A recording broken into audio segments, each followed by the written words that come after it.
तमाम सुनने वालों को अस्सलाम वालेकुम।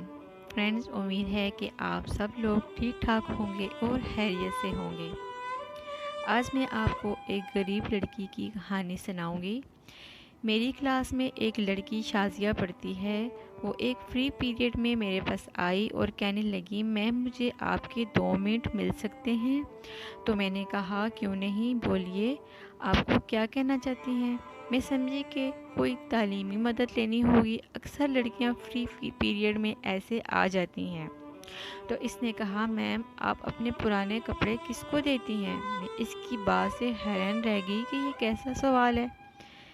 मैंने पूछा कि आप क्यों पूछ रही हैं? तो इसने बताया कि मैम मैं बहुत गरीब घराने से हूँ। मेरे साथ पढ़ने वाली लड़कियाँ बहुत ज़्यादा अमीर हैं। वो रोज़ मेरे पुराने कपड़ों का मजाक उड़ाती हैं। मैं अपने घर से तालीम का खर्चा बहुत मुश्किल से ले रही हूँ। नए कपड़े कहाँ से लूँ? आपकी जल्दी शादी होने वाली है। आपने पुराने कपड़े किसी को तो देने हैं, मुझे दे दें।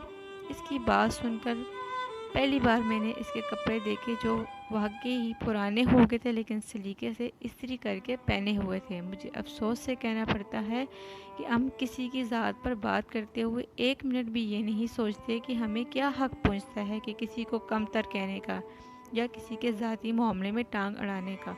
अगर कोई अमीर है, अल्लाह का दिया, इसके पास सब कुछ है, तो क्या ये हमें हक मिल गया है कि हम जिसकी चाहें बेइज्जती कर दें? कोई खौफ खुदा नहीं। प्लीज़ इस बात पर सोचें। एक दिन हमने भी अल्लाह को मुंह दिखाना है। जब ये दुखी दिल अल्लाह को अपनी परेशानियां बताएंगे और रो रो कर कहेंगे कि ए अल्लाह, तूने उन्हें दौलत दी थी और हमें नहीं, हमारा क्या कसूर था, तो आपको अल्लाह के अजाब से कोई नहीं बचा सकता।